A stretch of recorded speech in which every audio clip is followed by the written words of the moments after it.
Hey guys, I made this video to show you the most stupid things people do for likes. I was like on my Instagram and I saw this.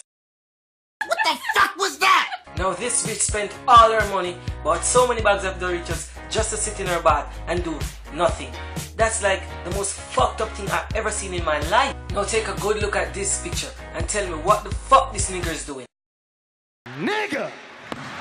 I think that nigger is so gay right now.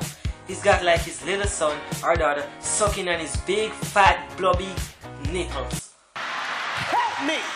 Then I came across this picture the other day and I just couldn't pass without leaving that one raw comment. This girl was like in this bathtub for like about 3 hours and only got 13 likes.